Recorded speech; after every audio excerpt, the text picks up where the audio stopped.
Olá, eu estou em KIA Rio. Neste vídeo vou mostrar como ativar e usar o limitador de velocidade.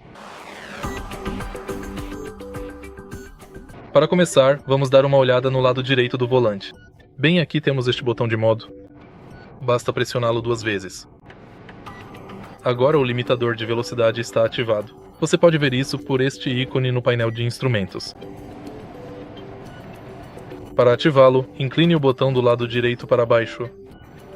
E agora nosso limite de velocidade está definido em 30 km por hora. Para aumentá-lo, incline este botão para cima. Para diminuí-lo, incline-o para baixo. Para desativar o limitador de velocidade, pressione o botão de modo uma vez. E basicamente é isso.